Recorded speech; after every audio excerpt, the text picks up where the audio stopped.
A few things about this series and these notes that we're starting. These notes are for you. They are not for me. I'm going to encourage you guys to take notes today, at least just to start. If you're like, Pastor Tom, I hate taking notes. This feels like school. I don't want to do it. You do not have to. I ask that you just try it for tonight, take it home. You come in next week. When you guys come in, there'll be one sheet of paper or sometimes two, depending on what we're going to be talking about. You're going to grab those, come, sit down, grab your pen, writing utensil, whatever you need, and we're going to be using that for our series as we go through. Something else, if you miss a week, I'm going to be putting these on YouTube as well, so you can go back and look at them. If your parents want to know what I talked about, you can show them the video. You can talk about the notes. In fact, I encourage you guys to maybe take these notes and talk about with your parents about what you learned in youth group as we go through this series. If we're going to talk about love, what are Bible verses that you have heard about love? Let everything you do be done in love. Anything else? Love is patient, love is kind. Where do you hear that? Where have you guys heard that? No, it's actually in 1 Corinthians. But if you've heard that before, love is patient, love is kind. Have you guys ever heard that maybe outside of church before? At weddings, that's right. Love is patient, love is kind is usually something that is a good verse to talk about relationships. It's what they say when a couple's about to get married and say, this is what you need to sort of have a successful marriage. We're not going to be using that verse. I want to be very clear about what our goals for as we go through the series. Now, real quick, before I get into everything deeply, I want all of you guys to get married. I want you to have sex. I want you to have kids. I want you to be happy. So I don't want you to think that I'm anti-relationship with anything I say. However, I want you to create good boundaries around everything and do everything the right way and do everything the best way possible for you. When I said, Pastor Tom said he wants us to have sex, that's not like now, that's in marriage later down the road. So don't take what I said out of context, okay? Very good. None of you are like texting your mom and saying what I said right now. This is our verse, and this is our ultimate goal for this series. And what we're going to do is we're going to break down this verse tonight. Tonight is going to be a little bit of Bible study. We're going to look at this verse, break it down, see what the individual words mean, and then talk about how that will apply to us with this series. And this is my prayer, that your love may abound more and more in knowledge and depth of insight, so that you may be able to discern what is best and may be pure and blameless until the day of Christ. That is on the very front of your sheet that you guys have there, our main verse. If you flip it over on the back, you'll see our notes that we have, and also that verse is right at the top if you want to refer to it as we're going through this tonight. We're going to break down the individual words in this verse. So when you see love there, and this is my prayer, that your love may abound. I need to talk about what kind of love that is. That love is called agape. It's not agape, but agape, that's the Greek word. And that is an unconditional love or a God kind of love. If you want to fill in the blanks, you can write God, a God kind of love. There are 4 different kinds of love that we find sort of in the world and also in the Bible. The first one we have is called phileo. Has anyone ever heard of the city of Philadelphia? Okay, what is the city of Philadelphia known as? City of brotherly love. That's right, okay? That's where you get phileo from. Okay, phileo is a brotherly love. I phileo all of you guys. Okay, I have a brotherly love for you guys. I want the best for you. You're my bro, you're my sister. I sort of have that sort of love. You can have that love for people. This is sort of like a relationship type love where someone can be like a close friend. The second type of love that we have is called storge. Now, this isn't on your notes. You can just listen. If you like to write things down, then you can write it down if you want. Second kind of love we have is storge. This is like a familial type love. I'd say Jonah and Isaac, they do not really have a phileo love for each other. They're kind of like, yo, I kind of can't stand you because you're my brother. Some of you have that with your siblings as well, where you're like, oh, I can't stand them. However, you do have a familial love for them. If someone messes with them, well, you're going to get their back because they're blood. They're your family. And that's that sort of love that you have. And I understand that one because I might not be friends with my family member or like my family member, but they're family. And so I'm going to have that sort of love for them. Third type of love we have is called eros. And that might sound familiar if you've heard of the word erotic. That's how I like to think of it. Eros, erotic. It's the idea of romance love. That's where most of you are thinking we're going to be talking about with this series. I noticed that when you wrote on the board, you guys thought about love of the idea of having a special someone, being in a relationship with someone, a boyfriend, girlfriend type thing. That eros love is meant for one other person in your life. It's meant for your future wife or your future husband. It's that thing where you're like, hey, how you doing? That bounce chicka wow wow love. That is what that sort of love is. Those three loves, not what we're talking about in this series. Now you might be going, Pastor Tom, I thought this was about relationships and specifically like the one who we're going to end up with. It is. I'm going to break it down and explain it to you. But our goal is this agape love. And what that is a love that is unconditional. It says this, no matter what you do, I will still love you, which can be kind of rough because, someone could do something really, really awful to me, but if I agape love them, I'm still going to choose to love them. It's a love that's not based on feeling. It's a love that you will do even when you don't feel like it anyway. And the reason why I say it's a God kind of love is because, well, mankind has been pretty awful towards God. Spit in his face, rebelled, just constantly turned their back on God. And God is always reaching out to us. In fact, God reached out to us in the ultimate way possible by coming to earth as a human, as Jesus, allowing himself to feel pain when he didn't have to do that, and taking on our punishment and dying on the cross for us. That is the ultimate form of love and example. John 3:16 is a verse you guys have heard. For God so loved the world that he gave his only begotten son. That wasn't for God so loved his bros that, he came and did it because he's buddy-buddy with them. For God so loved his family. That's not what it was about. For God so was attracted to humankind. No, that would be weird and just weird. So it's not like phileo, storge, or eros, but it was an unconditional type of love. And that is the goal that we're going for in this series. Our second word that we have is parisio. Parisio. That is the word for abound. And the best way to describe that word is pretty simple. It's to superabound in quantity and quality. It's not just about having a lot of this sort of love, but it is the best kind of love. And there's so much of it. There's enough to spare. You exceed, you excel, it's over and above. It's not just enough. I guess it's good enough. This is Paul's prayer, that their love is just so overflowing and abounding that everyone can look and see what it is, and that's the sort of abounding that he's talking about.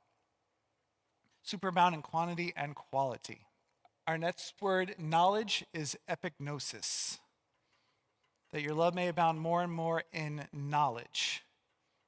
And the word for the blank there is full. This is about a full discernment or an experiential knowledge. There's a difference between knowing about something and actually knowing something.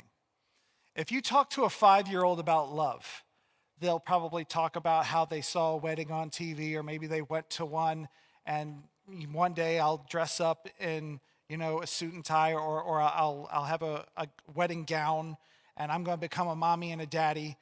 That's what they know about love. Ask a couple that's just about to get married about what they think about love. Ask a couple that's been married a year what they think about love. Ask a couple that has been married for 40 or 50 years what they think about love. You're going to get different answers from each and every one of them.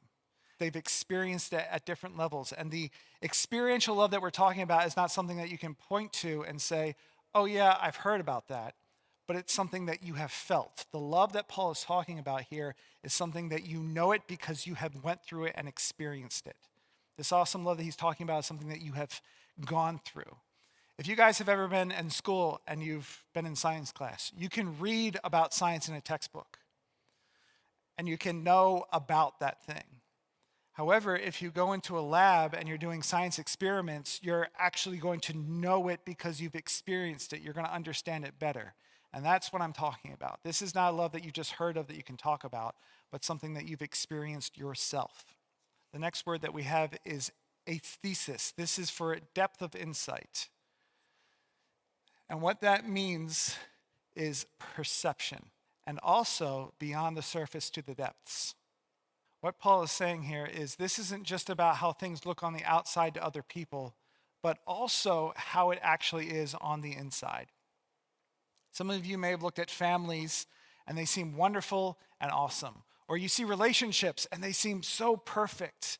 And maybe you've been in a relationship and someone go, wow, that's a great relationship. And you're going, it's not as good as you think it is. The boyfriend or girlfriend is like, you don't know how bad it is. I don't want to have anything to do with him. He ate sardines earlier today, so just not really feeling it. But on the outside, it might look good to everyone. This sort of love and this relationship is good on the outside and the inside. I hate to say it, I have seen people get divorced before, and I find out about it. I'm like, what? Like, I had no idea. They seemed so happy. Everything seemed fine. Everything seemed like it was going together. The love that we're talking about is not just about perceived love. It is perceived, but it is also what is actually going on. And we're not just talking about a little bit. We're talking to the core, beyond the surface to the depths. The next word that we have about discern, so that you may be able to discern what is best and may be pure and blameless until the day of Christ. What discern means is to test or to examine. And when I say the assumption of approval, I'm going to assume that when you come to me with any relationship, that it's good. A lot of times, people want to start off me like, nope, don't trust it. Nope, Victoria, nope, if she's in a relationship, it's bad, 100% sure. I'm not going to start at 0. I'm going to start at 100. And then I might work my way down, but the thing is, I am going to start at 100. Some of you might say, Pastor Tom, I already know what you're going to talk about. You don't want people to date. You just think that we're going to date, we're going to have sex, we're going to get pregnant and die. That's all that the church says. Just stay away. That's not what it is. I want you to imagine if you've ever sat down to have a conversation with your parents. And what I find is that most people don't want to have a conversation with their parents when the conversation starts out like this. So, Bobby, listen, I want to have a conversation with you about your relationship with Sally. How is Bobby going to feel? He's going to be nervous. It sounds like it's not going to be a good conversation, right? All that mom is going to say is negative things. I don't like Sally. It doesn't seem good. That is what everyone feels like. I want to let you know that I am not thinking that. And I'm also going to encourage all the other leaders here to have the assumption of approval. We're not going to go with the assumption of negativity, but we're starting out with, you know what, I'm assuming that everything is okay. I'm not going in with the intention of shooting down your relationships. Because as we go through this series, I'm sure we're going to have conversations. There's going to be different things that come up. Some of you might start a relationship as we're in this series. I am not going in, and anytime I have a conversation with you, my purpose is not to shoot down your relationship. As I said before, I want you guys to get married, maybe have kids someday, all that sort of stuff. But there's a way to get there. I'm not looking to destroy your relationship just for the sake of destroying it. But we will test it. So we might come to the conclusion that the relationship might need to end. But that isn't how we're going to look at it before we even test it. PT, you're just trying to break us up? No, I'm not. But I will test your relationship and I will ask serious questions. Some people are scared to test relationships. They're like, oh, no, it's fine. You don't need to ask questions. I'm going to say, what are you afraid of? If the relationship is really that good, if it's solid, if it has a good foundation, then you have nothing to worry about. But if you're scared to test it, then that tells me that maybe it isn't as strong as you think it is. And so this love that we're talking about, we are going to test to see if it's genuine, if it's true, if it is real. But again, I'm starting off with the assumption that it is good and then working from there. So don't think I'm just trying to shoot it down at the very beginning. Our next word that we have about what is best. The word is diaphoro.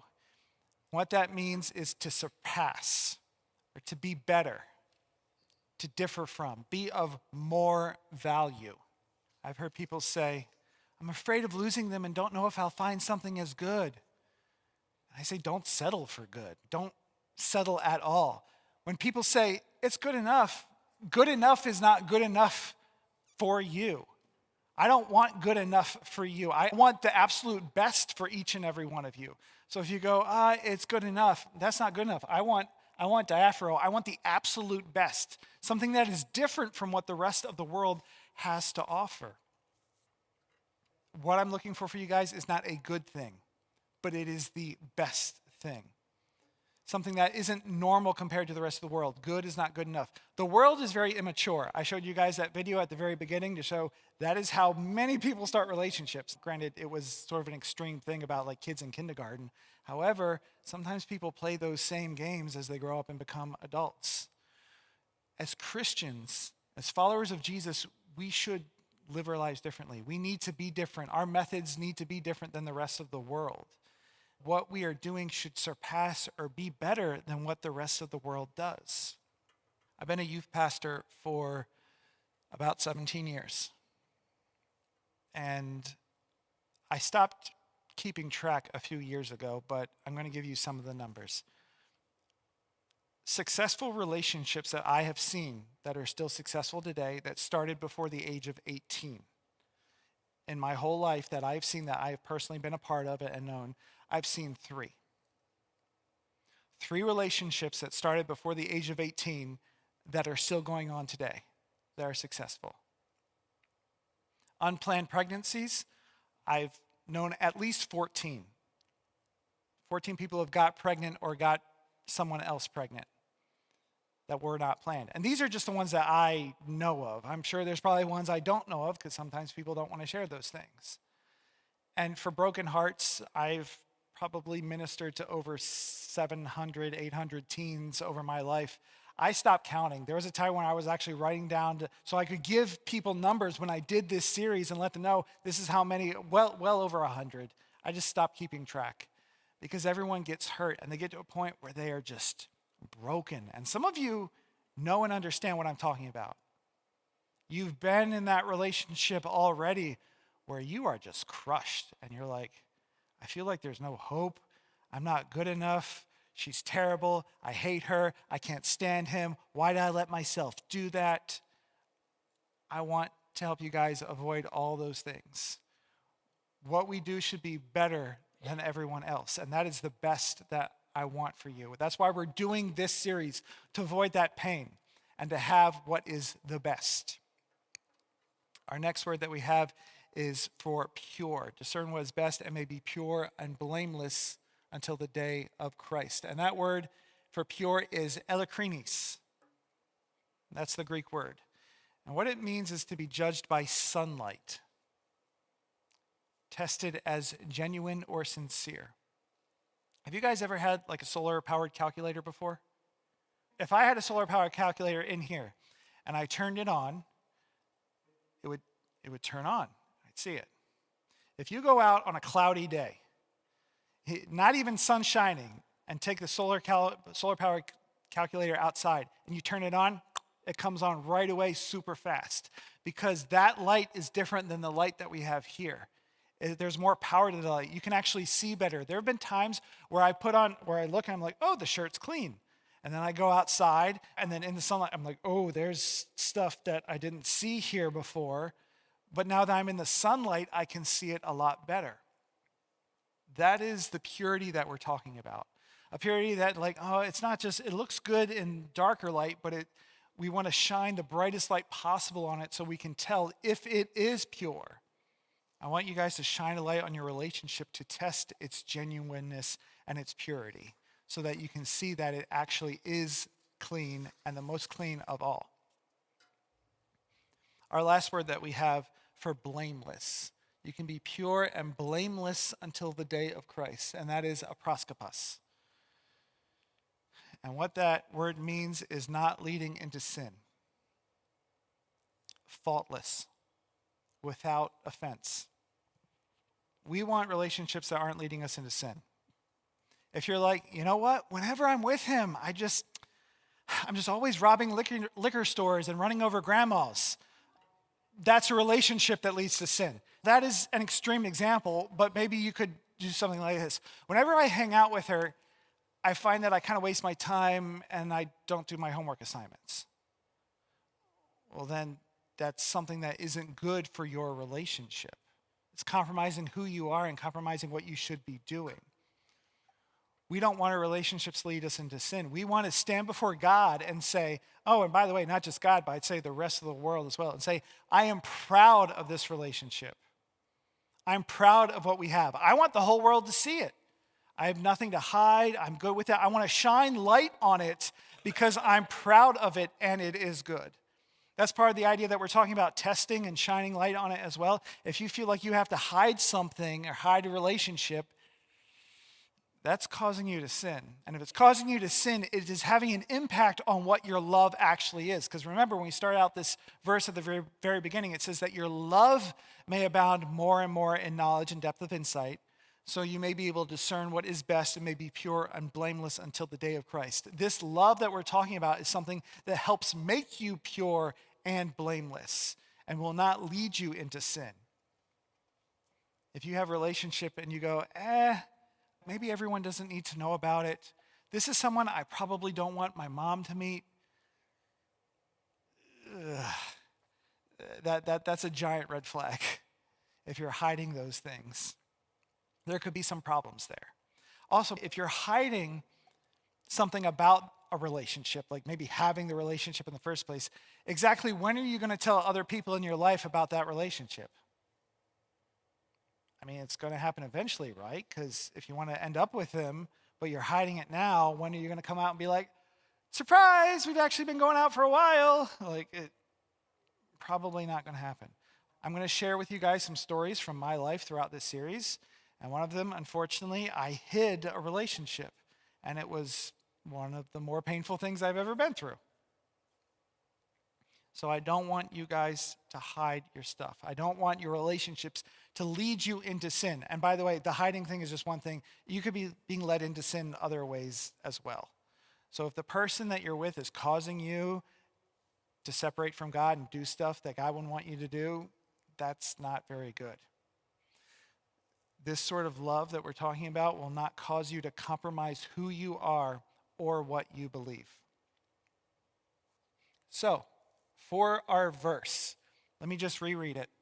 And this is my prayer, that you will get warm fuzzies in your belly, and when you touch her hand, you will feel special and warm at night, so that you'll always get butterflies when he says your name or looks in your direction until the day of Christ.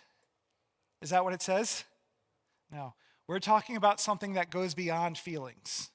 Now, your feelings do matter, and your feelings are a part of this. But if you just go by how you feel, you're not judging the relationship appropriately. I'm going to encourage you guys to use this as your standard for judging whether a relationship is good.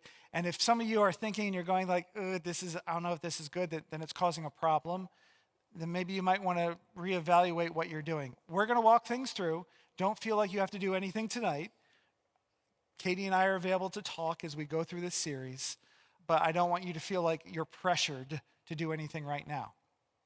We are looking for something that's stronger than warm fuzzies. We're looking for something that is lifelong. We want something that the rest of the world will look at and say, wow, that is different than anything else. And that is what I want for you guys. I have one brother that's gotten divorced. I've had another brother who may be getting divorced in the next week. I really don't want these things to happen to you. And so everything I'm giving you guys is to help save you from those things. Next thing that we're going to talk about is double standards. I don't want you guys to write anything on the blanks that you see there. Don't write it in yet because we're going to talk about it. What do you think are some of the most important decisions that you can make in your life? Go ahead, Isaac. Buying a house, most important decision. Jojo. Getting married. Whether or not you get married is one thing. Whether or not you want to have kids, that's a big one. What religion you should follow. Okay, anything else? Career, that's a very big one too. Before we jump in and I give you these things, I want to let you know, as we go through this series, you might disagree with some of the things that I say. There's some of my opinion being mixed in with what I teach. Now, I will be preaching some of God's word throughout this series. You will get some preaching, but I'm going to be giving you advice as well. Advice from what I've seen, what I've been through, advice that's been given to me from others. But my advice is not the word of God, which means you might disagree with some of my advice, and that is okay. But I ask this, if you disagree with one thing I say, please don't throw out everything else I have to say. If you remember our wisdom series, I said that you want to ask someone for wisdom who has been where you want to be. I don't know if you guys know this, but Katie and I are happily married. We're happily married, right? We're still happily married. Whew. It'll be 17 years in October for us. And we love being married to each other.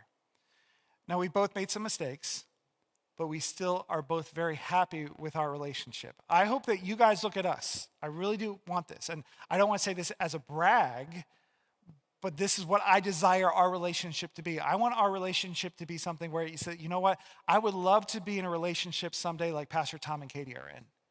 Just the relationship they have, I want that. So if that's you, I encourage you to keep listening, because everything I'm giving you, yes, there's some biblical foundational truth in what I'm giving you, but there's also some of my advice and things that I've learned, and it may not be the Bible's truth. If you're like, well, Pastor Tom said we have to do this. No, I didn't say that. This is advice. This is guidance.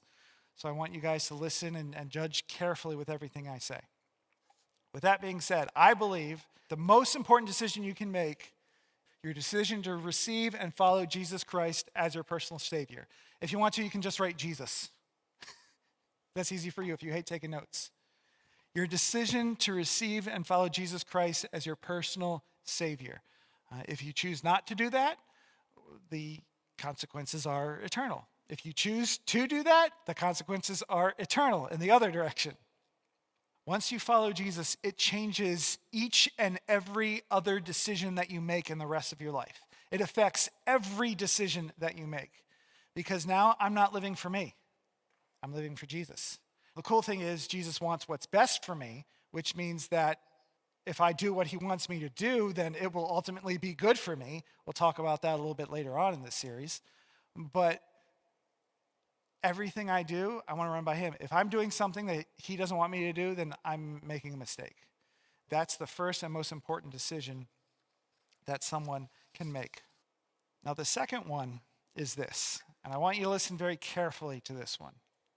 It is the process you choose to discover who you will spend your life with. If you want to write one word, write process. Some of you said who you're going to marry. I want to be more specific than that. The process you choose to discover who you're going to marry. Now, thankfully, here in America, we all have freedom in choosing who we're going to marry. No one holds a gun to your head and says, marry me or die. Some of you may go, the process doesn't matter, Pastor Tom. I could date every girl on my street. I'm going to date every guy in the 9th grade. I will try to date as much as possible. The process doesn't matter, because as long as I find Mr. Right or I find Mrs. Right, it'll be fine. So I'll try this one and this one and this one and this one. And then finally, I'm going to find out who the right one is. And the more I try, the better chances I have of finding the right one.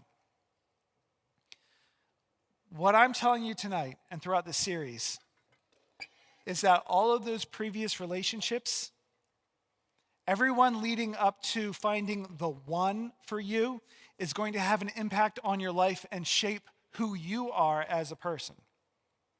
It's also going to impact and shape the relationship that you have with Mr. Right or Mrs. Right later on, whenever you get to that point.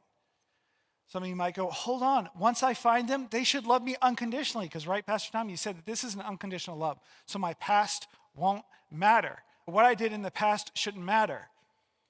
Except if you remember, when we talked about in our Pity the Fool series about wisdom, the sins that we commit have consequences. The decisions that we make, good or bad, have consequences. So if you decide to live your life a certain way now, you're going to have those consequences later. They could be really good or they could be bad, and they could come back to haunt you later. If I eat a whole jar of Nutella or 20 Reese's Cups, that will come back to haunt me later. There are things in my life where I did not make the best decisions in the process of finding out who I was going to marry. You guys will hear about that as we go through. There were girls that I dated before Katie. There were things that I did before I met Katie. When we got married, we had to talk about those things. Actually, before we got married, we had to talk about things. We had to work through those things. It wasn't nice, it wasn't pretty, and it wasn't fun. I found Mrs. Right, but the process that I chose could have been much, much better. and could have taken a lot of the pressure and pain in my marriage away. When you get married to someone, you want all of them. You want them now, you want their future, you also want their past. Because there's going to be a part of you that says, man, I wish we were together earlier. I wish we knew of each other earlier. You want to know that person, how they grew up, where they lived, what they went through. Oh, this is what you did as a kid. These were what your family traditions were. These are the things that you love to do. This is the shows that you watch, the music you listen to. You want them. You want all of them, past, present, and future. The thing is, they have to deal with some of your past, even if they weren't a part of your past. And so the process that you choose to discover who you'll spend your life with, if you're like, well, you know what? I can just date everyone in the world and just process elimination. I'll eventually find the right one. You are changing who you are by dating all those people. If I chose to live my life differently and used a different process, then it would have been a lot easier and a lot less painful. Everything I'm sharing with you throughout this whole series, I started to learn when I was about 21 years old. If I had a time machine for my own life, I would go back to 13-year-old me and teach 13-year-old me everything that I'm going to be teaching you guys. What you do now, who you choose to be with now, and the decisions you make now will affect who you will be down the road. And there might be someone who is absolutely perfect for you, but because of the decisions that you've made in the past, they might not want to give you a chance. I don't want to date him. He's dated like half the girls at school. Why would I be interested in him? The process is very important. I have a verse I want to share with you guys. Romans 12, 1 and 2. It should be right on your paper. Therefore, I urge you, brothers and sisters, in view of God's mercy, to offer your bodies as living sacrifices, holy and pleasing to God. This is your spiritual act of worship. Do not conform any longer to the pattern of this world, but be transformed by the renewing of your mind. Then you will be able to test and approve what God's will is, his good, pleasing, and perfect will. How we live our lives every day is a form of worship. It's not just when we come in and sing songs on a Sunday morning or when Katie gets up and plays on a Thursday night. That's not what worship is. It's how we live our life all the time. And that's what this verse is saying, to offer your bodies as living sacrifices all the time. How you live your life is important. How we live our life is worship. How we choose to discover who we will spend our life with is a form of worship. Finding out who you're going to marry is important, but the process is important too. And we are called to be different from the rest of the world as Christians. Now, I know that not all of you are following Jesus, but everything I'm giving to you, he'd be cool with. And it would be good for you too.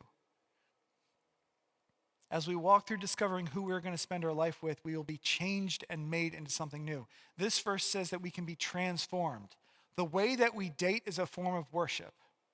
God wants to do stuff in you as you're on the path to discovering who you will marry. I have some good stuff that I've learned after I was 21 in this series that I went through that I am grateful for, where there was a girl that was kind of really big in my life that I did not end up marrying.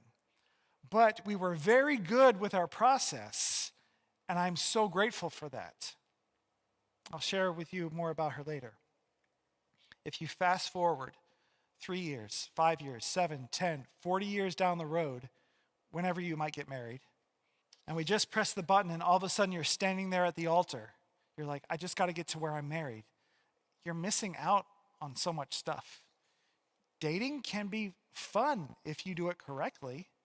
The process of going through that, it can be interesting, but if you're just like, I just need to get the right person and that's it, no, you won't know that person at all, and you need to know who they are. The life that you're living now, you're going to want to share that with the person you marry, which means that who you date and how you date in the whole process is going to be important. Are you going to want to be able to share that with your future spouse? Think about the past relationships that you've already had, and maybe you haven't met your future husband or wife yet. Are you going to want to share that with your future spouse, or are you going to be ashamed and want to cover it up? This is why the process is important. The decisions you make before meeting the one will impact so much of who you are in the future.